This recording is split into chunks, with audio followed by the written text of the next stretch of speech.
2/5, इसको सॉल्व करो, है ना। मान लो आपको एक क्वेश्चन दिया 2/5 सॉल्व करो इसको भाई, तो आप इसे रेशनलाइज करोगे क्या?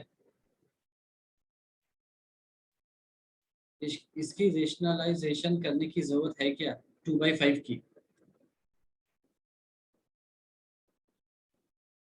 बताओ। क्वेश्चन सबको समझ में तो आ रहा है ना कि हमें रेशनलाइजेशन पढ़ना है। तो 2/5 करके मैंने एक फ्रैक्शन लिखा, मैंने आपसे पूछा कि इसे मैं रेशनलाइज करूं कि नहीं करूं, जरूरत है क्या आपका? No sir. नहीं, चलो ये आंसर मुझे एक बच्चे ने बताया नहीं। चलो और बाकी बच्चे और भी बताओ, इसकी रेशनलाइजेशन करने की जरूरत है क्या या नहीं है? क्या लगता है आपको? है तो क्यों नो है, सर। नहीं है तो क्यों नहीं है? No sir. ठीक है, क्यों नहीं है बता सकता है कोई? क्यों नहीं है जरूरत इसकी? सर क्योंकि डिनोमिनेटर इसका स्क्वायर रूट में नहीं है। ठीक है, इसकी वैल्यू तो आपको पता है, 2/5 की वैल्यू क्या आ जाएगी? 0.4। आंसर हो गया, सीधे लिख दिया आपने। ठीक है, आपने सीधे लिख दिया, तो यहाँ तो कुछ मेहनत की जरूरत ही नहीं है। मतलब एक सीधा साधा क्वेश्चन है, उसको बर्बाद क्यों करना ज्यादा दिमाग लगा करके। तो हमने चुपचाप इसका आंसर लिख दिया। ठीक है, लेकिन कई बार ऐसा समय आता है, ऐसे क्वेश्चंस आते हैं जिसको सॉल्व करना मुश्किल हो जाता है। थोड़ा इससे और कॉम्प्लिकेटेड देख लिया हमने। जैसे मैं आपसे पूछता हूँ, चलो ऐसे पूछा, 2a + 3b/7, इसको क्या लिख सकता हूँ मैं? इसको कैसे लिखा जा सकता है? 2a + 3b/7 को कैसे लिखा जा सकता है? 5ab/7। नहीं नहीं, 5ab कैसे हो जाएगा? 2a + 3b/7 है ये, a और b अलग अलग है यहाँ। तो इसको और कैसे लिखा जा सकता है? 2a/7 + 3b/7। ठीक है, तो इसको ऐसे लिख दिया, 2a/7 + 3b/7। यस ऐसे लिख सकते हैं क्या? दिख रहा है? Yes yes sir. तो अगर मान लो ये क्वेश्चन उल्टा आपसे पूछ लिया जाता, 7/2a + 3b, और मैं कहता हूं कि इसको आप सिंप्लीफाई करके दिखाओ, तो क्या लिखते हैं आप? इसको आप, चलो एक मिनट, इसको आप ऐसे लिख सकते थे क्या? ऐसे लिख सकते हैं क्या?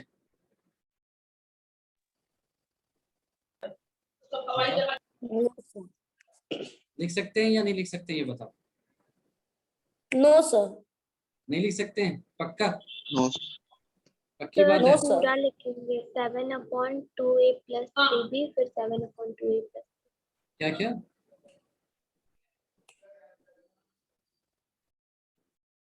ये बताओ, ये लिख सकते हैं या नहीं लिख सकते? मैंने ऐसा लिखा, जैसे मैंने ऊपर वाले को देखा 2a + 3b/7 है, मैंने उसको 2a/7 + 3b/7 लिखा था। नीचे देखा 7/2a + 3b है, तो मैंने कंपेयर किया, तो ये तो मिलता जुलता आ रहा है, तो क्यों ना इसको भी ऐसे कर दूं, क्या दिक्कत है? 7/2a लिख दिया प्लस 7/3b लिख दिया। तो ये सही है या गलत है, ये पूछ रहा हूँ।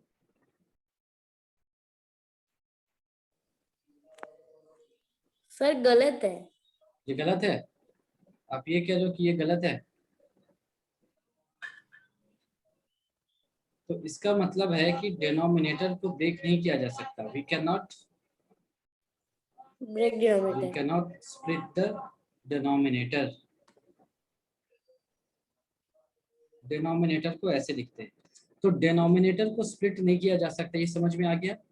वही न्यूमरेटर को Yes. स्प्लिट किया जा सकता है ना, we can yes split the numerator, we can split the numerator, numerator को स्प्लिट किया जा सकता है। और यहीं से कहानी शुरू होती है कि जब डिनोमिनेटर थोड़ा कॉम्प्लिकेटेड आ जाए और स्प्लिट भी नहीं हो, क्योंकि डिनोमिनेटर स्प्लिट हो नहीं सकता, तब हम आगे कैसे बढ़ें, यही प्रॉब्लम आती है। तो इसको लिख लिया एक बार, इस प्रॉब्लम को एड्रेस कर लिया। if the denominator is complicated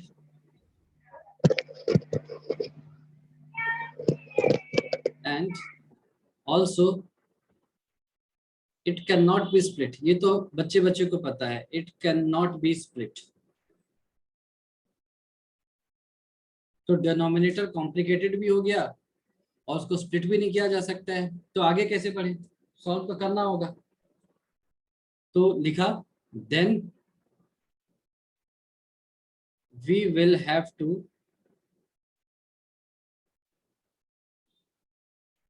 find other means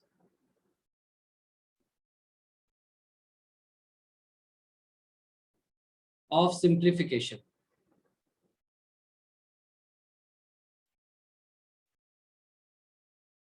ठीक है, तो हमें इसको सॉल्व करने के लिए या सिंप्लीफाई करने के लिए अलग मेथड चाहिए होगा, कुछ अलग मेथड चाहिए होगा। उसमें से एक आपका आता है रेशनलाइजेशन।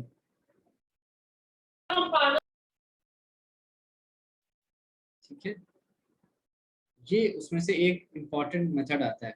तो इसको कब यूज करेंगे? जब डिनोमिनेटर बहुत मुश्किल हो जाए, कॉम्प्लिकेटेड हो जाए, या फिर स्क्वायर रूट वगैरह आ जाए, क्योंकि स्क्वायर रूट से हम वैसे भी बचना चाहते हैं। आपको पता होगा स्क्वायर रूट के क्वेश्चन आते थे, या आगे पढ़ोगे 10th में हम उसको कैसे रेशनल या इरेशनल प्रूव करते हैं।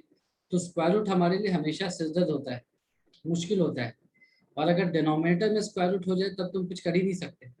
फिर हमारे पास तो केवल यही एक मार्ग बचता है।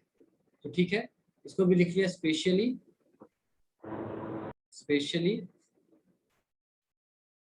when root is involved in the denominator,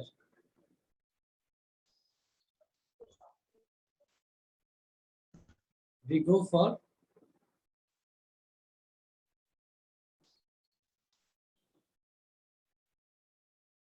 rationalization. We go for rationalization. हमको ये करना पड़ेगा। अब कैसे करेंगे, ये इंपॉर्टेंट बात है। तो उसका स्टेप क्या होता है? दो चीजें हमको दिमाग में रखनी होती है। पहली बात कि आपको मैं कोई भी नंबर देता हूँ, कहता हूँ इसको सॉल्व करो, तो आप सॉल्व करने के लिए नंबर की वैल्यू थोड़ी ना बदल सकते हो। जैसे मैंने आप मुझे बोलने दो अभी, है ना, लेट मी फिनिश। जैसे मैंने आपको क्वेश्चन दिया √26 आपको सॉल्व करना है। ठीक है, मैंने आपको कहा कि भाई √26 को सॉल्व करो, बताओ कितना है।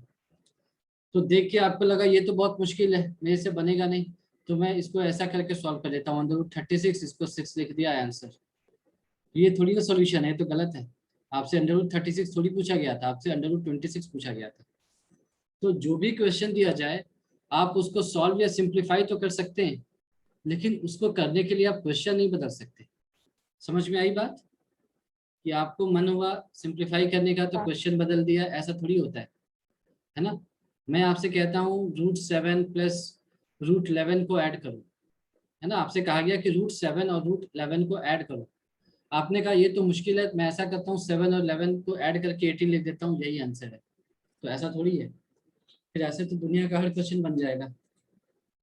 तो कुल मिलाकर के बात क्या है कि अगर कुछ डिफिकल्ट है उसको सॉल्व करना है, लेकिन हम क्वेश्चन को चेंज नहीं कर सकते। तो क्या करेंगे कि we need to multiply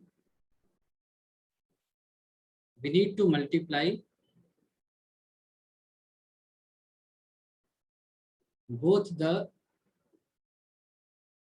numerator and denominator by the same factor, है ना। तो हम न्यूमरेटर और डिनोमिनेटर को सेम फैक्टर से मल्टीप्लाई करेंगे। मतलब कि जैसे मान लो मुझे समझ नहीं आ रहा है कि एग्जांपल ले लिया 3/5 को कैसे सॉल्व करूं, मुझे समझ नहीं आ रहा है। तो मैंने क्या किया, मैंने नीचे देखा ये तो 5 है, तो मैं नीचे किसी भी तरह से अगर 10 ले आऊं तो मेरा काम बन जाएगा, तो इसको 2 से मल्टीप्लाई किया। सर 2 तो ऊपर भी मुझे 2 से मल्टीप्लाई करना पड़ेगा, है ना, ताकि 2/2 का वैल्यू 1 होता है ना, 2/2 का वैल्यू 1 होता है। और 3/5 को 1 से मल्टीप्लाई किया तो 3/5 ही रहा। तो इसीलिए अब ये आ जाएगा 6/10, तो ये हो जाएगा 0.6 आंसर। ठीक है, समझ में आया? आप इसको ऐसे नहीं कर सकते कि अच्छा 3/5 है तो मैंने ऐसे किया, इसको 1 से कर दिया, इसको 2 से कर दिया, तो ऊपर में 3 आ गया, नीचे में 10 आ गया, तो 0.3 आंसर हो जाएगा। ऐसे नहीं कर सकते आप। क्वेश्चन की मीनिंग, उसकी वैल्यू नहीं बदल सकते। आपको पता होना चाहिए कि 3/5 जो है इसको सॉल्व करना ये मुश्किल है, इसको मैं 1 से मल्टीप्लाई करूँ तो फर्क नहीं पड़ेगा। फिर ऊपर नीचे 1 का मतलब क्या हुआ, 2/2 से कर दिया, 2/2 की वैल्यू हमेशा 1 होती है, तब जो आंसर आएगा वो बिल्कुल सही आएगा। तो ये समझ में आया जो ऊपर लिखा गया? मतलब क्या था उसका कि आप क्या करोगे, we need to multiply both the numerator and denominator by the same factor. तो उसका मतलब ये है, उसका मतलब ये है। अच्छा, अब यहाँ तो हमको पता है 10 लाना है तो 2 से मल्टीप्लाई किया, आगे कैसे पता चलेगा, कैसे करना है? तो मल्टीप्लाई फैक्टर बोलते हैं। जैसे 2/2 हमने यूज किया ना, तो 2/2 को क्या बोलेंगे यहाँ पर, मल्टीप्लाइंग फैक्टर। तो अब क्वेश्चन है कि मल्टीप्लाइंग फैक्टर कैसा हो, तो लिख दिया कि multiplying factor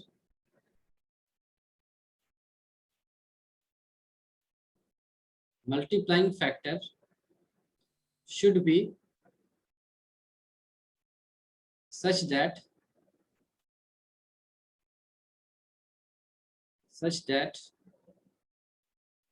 it can reduce the complexity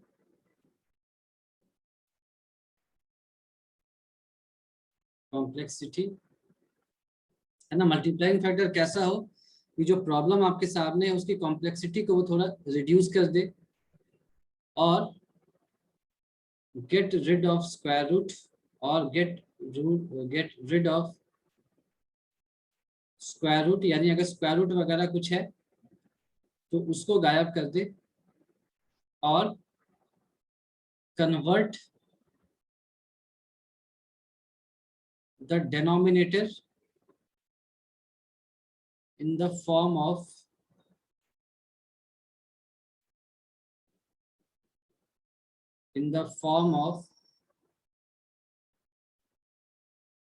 a plus b into a minus b, that is क्या होता है a plus b into a minus b क्या होता है?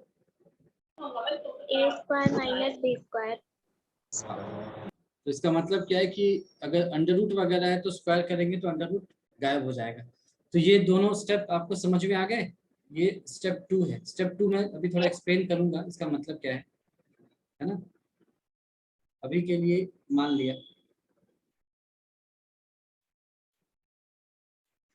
ये आपका स्टेप 2 था। हमने दो बातें कही। पहला कहा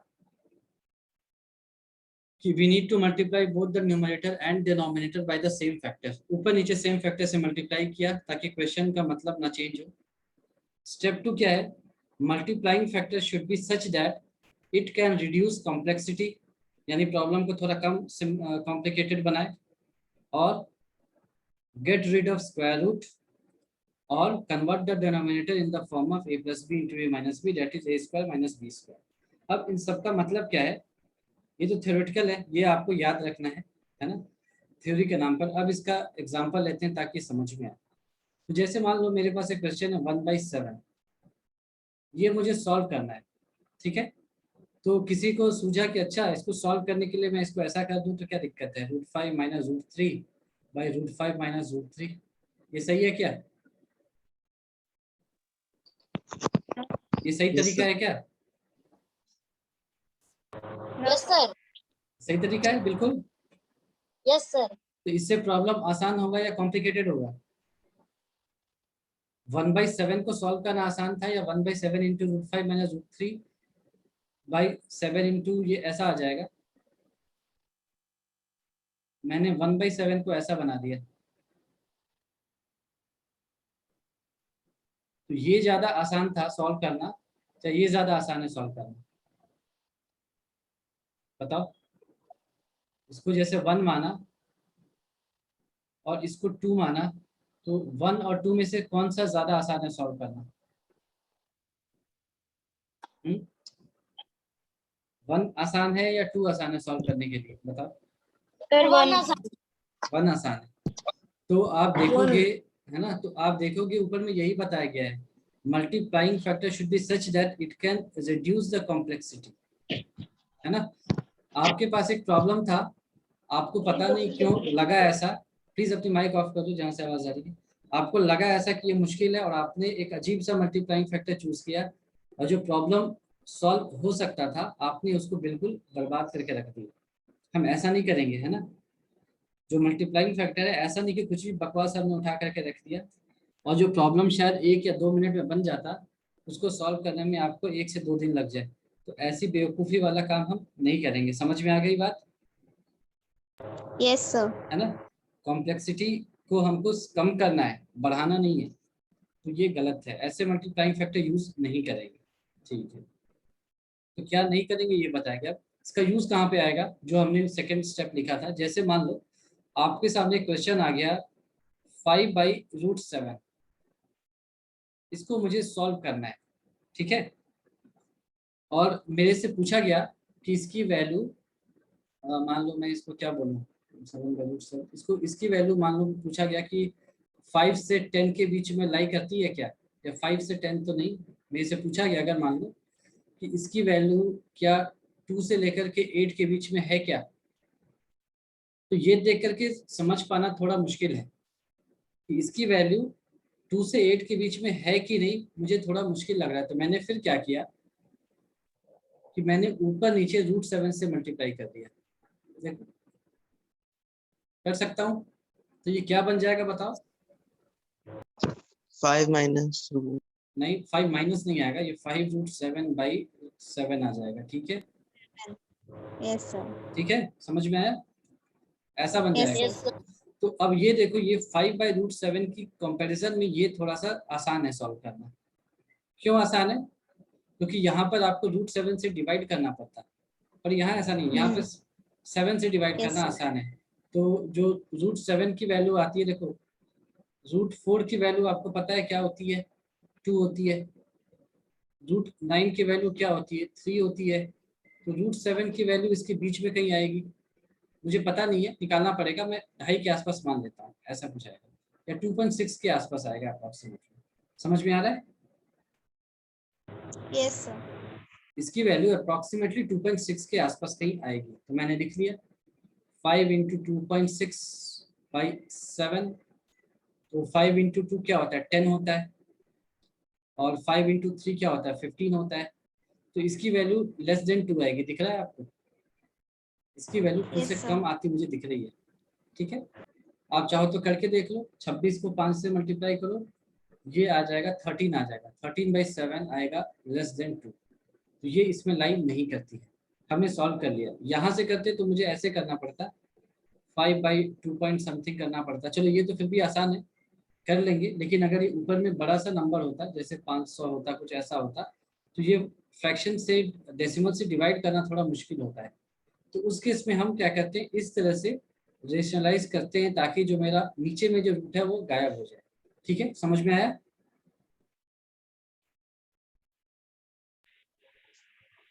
Yes, ठीक है, sir. तो अगर मान लो ये Yes, sir. कुछ ऐसा रहे, 10/√3 रहे मान लो सॉल्व करने के लिए, तो हमारे को थोड़ा मुश्किल लग रहा है कि √3 का वैल्यू होता है, आपको याद हो तो 1.73 होता है। तो 1.73 को हम 10 को 1.73 से डिवाइड करने की बजाय हमने ऐसा सोचा कि हम क्यों ना इसको ऐसे कर दें। √3 तो ये 10√3/3 हो जाएगा, अच्छा 3 हो जाएगा। तो ये आपको 17.3/3 आ जाएगा। तो ये आपको 5.67 ऐसा कुछ, या 5.68 ऐसा कुछ आ जाएगा अप्रोक्सीमेटली। तो ये आसानी से हो गया। वहीं अगर आप इसको सॉल्व करते तो आपको थोड़ी सी मुश्किल आती। तो यहीं पर यही कहा जा रहा है कि जो मल्टीप्लाइंग फैक्टर हो वो ऐसा हो कि वो प्रॉब्लम को कम कॉम्प्लेक्स बनाए, और जो नीचे में अंडर रूट है उसको गायब कर दे। तो ये समझ में आया, Yes, sir. है ना, कि नीचे में अगर अंडर रूट वगैरह है तो उसको हटाने के लिए हम उसको सेम रूट से मल्टीप्लाई करके, इसी को हम रेशनलाइज बोलते हैं। पर इसका जो मेन एप्लीकेशन आता है ये कुछ थोड़े कॉम्प्लिकेटेड प्रॉब्लम्स में आता है। जैसे मैंने आपसे कहा कि 5/√3 माइनस √2, मान लो इसको कहा गया कि इसको आप सॉल्व करो, ठीक है। तो यहाँ पर आप देखो, यहाँ पर हम क्या कर रहे थे, जो रूट था ना उसी के ऊपर नीचे मल्टीप्लाई कर रहे थे। तो अगर आपने वही दिमाग लगाया तो ये क्या बन जाएगा, √3 माइनस √2/√3 माइनस √2। हाँ बोलो Yes, If त्रिशा, sir. 5 ऐसा बन जाएगा। if हाँ त्रिशा 5 बोलो। Yes, sir. if 5 into √3 plus √2 एक मिनट, एक upon minute, wait √3 wait minus √2 into plus wait. √3. तो देखो हम अभी तक क्या कह रहे थे, हमने ऊपर में देखा था ना कि जो नीचे में डिनोमिनेटर में जो रूट है उसी से ऊपर नीचे मल्टीप्लाई कर रहे थे, है कि नहीं। तो हमने यहाँ Yes, पर भी sir. वही दिमाग लगाया कि चलो ऐसे ही करके देख लिया, अभी तक तो वही कर रहे थे। तो उसके बाद तो करने वो से, डिनोमिनेटर और एक मिनट एक मिनट, हो जाएगा उसका. जस्ट वेट, है ना, लेट मी फिनिश, है ना। ठीक है, क्लास मुझे लेने दो, खुद लेने लोगे तो फिर कैसे काम चलेगा। ये ऐसा आएगा और ये ऐसा आएगा, दिख रहा है आपको। Yes, sir. ठीक है, और प्रॉब्लम क्या होगी, प्रॉब्लम ये होगी कि आप देख सकते हो नीचे में क्या बचेगा, a² यानी कि √3 का स्क्वायर 3 प्लस √2 का स्क्वायर यानी कि 2 माइनस 2 इंटू √6।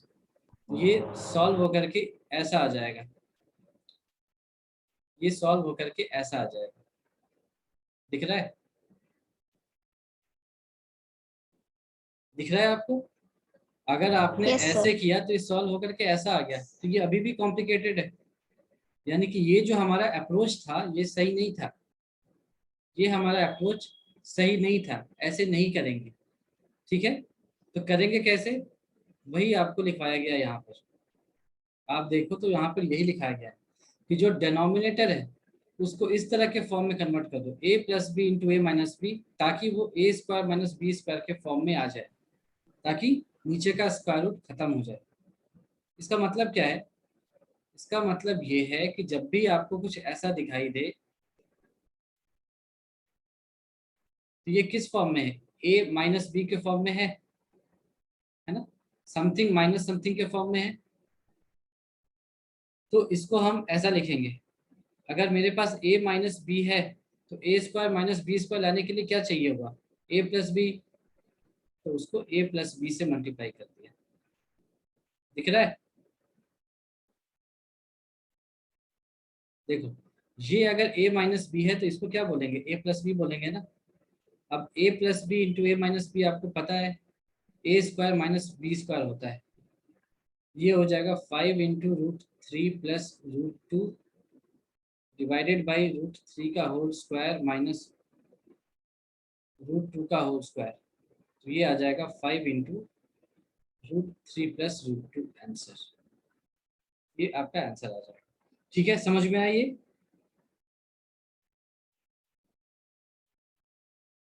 आया समझ में, इसमें कोई डिफिकल्टी है बताओ, Sir, समझ I. में है ना। तो आपको याद रखना, इसको देखना इसका स्ट्रक्चर क्या है, बीच में प्लस है या माइनस है। तो अगर प्लस है तो फिर माइनस से मल्टीप्लाई करना होगा, माइनस है तो यहाँ प्लस से मल्टीप्लाई किया। तो जैसे मान लो यहीं पर मैं क्वेश्चन दे दूँ 21 डिवाइडेड बाई कुछ भी दे दिया, मान लो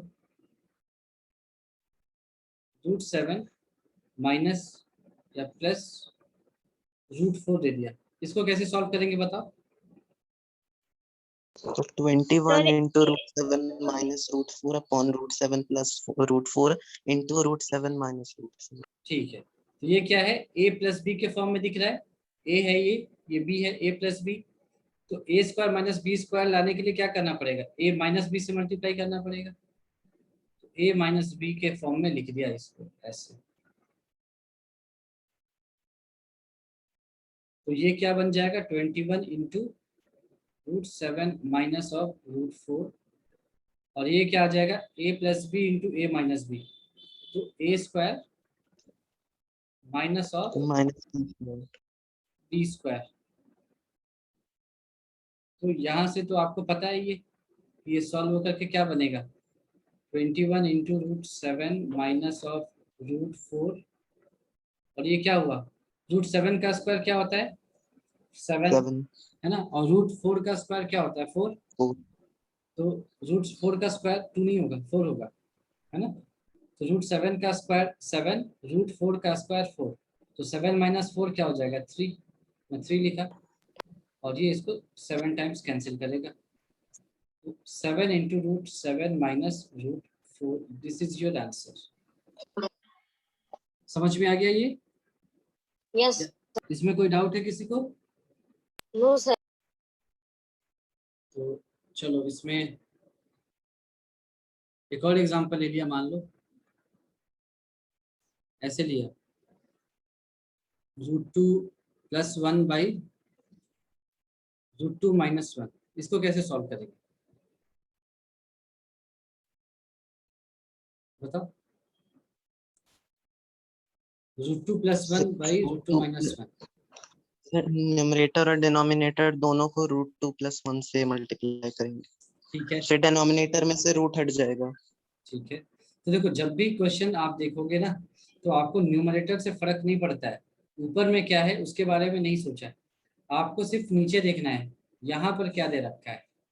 तो इसका स्ट्रक्चर क्या दिख रहा है आपको, ये अगर ए है, ये अगर बी है, तो बीच में क्या आ रहा है, माइनस आ रहा है, ए माइनस बी। तो आपको किससे मल्टीप्लाई करना है, ए प्लस बी से A मल्टीप्लाई करना plus है। B से तो फिर आप a प्लस बी से मल्टीप्लाई कर दो, फिर under root 2 + 1 ठीक है। 2 + 1 तो आप देख लो ऊपर में क्या आ रहा है, उससे फर्क नहीं पड़ता है, नीचे आपको देखना है। तो ये देख लो a plus B into A minus B आ गया आपका A square minus B square, और ऊपर क्या आ गया √2 + 1 इंटू √2 + 1 है, तो कोई बात नहीं, √2 + 1 का होल स्क्वायर लिख दिया।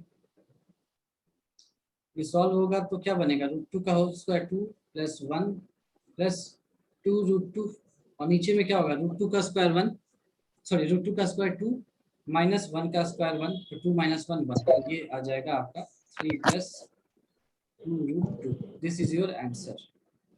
ठीक है, समझ में आया या कोई कंफ्यूजन है अभी तक? सर आ गया। समझ में आ गया। तो रेशनलाइजेशन में इतना ही है। सर ऐसे अगर ही कोई पूछेगा रेशनलाइजेशन कहते किसे हैं तो क्या बोलेंगे? रेशनलाइजेशन एक प्रोसेस है जिसको हम यूज करते हैं, डिनोमिनेटर जब बहुत कॉम्प्लिकेटेड हो जाए तो क्वेश्चन को सिंप्लीफाई करने के लिए। समझ में आया? Okay. Rationalisation is a method of simplification. ठीक है, एक मेथड है Yes. सिंप्लीफिकेशन का। कब यूज करेंगे, जब डिनोमिनेटर जब कॉम्प्लिकेटेड हो, डिनोमिनेटर कॉम्प्लिकेटेड हो। हाँ, या फिर अंडर रूट वगैरह इन्वॉल्व हो जाए डिनोमिनेटर में, तब सिर्फ डिनोमिनेटर की बात कर रहे हैं। ठीक है, तभी हम इसको यूज करेंगे। हालांकि आप जब 11th-12th में आप जाएंगे तो कई बार उल्टा भी होता है, कई बार न्यूमरेटर के रिस्पेक्ट में भी करना पड़ता है रेशनलाइज, लेकिन अभी उसके बारे में आपको जानने की जरूरत नहीं है।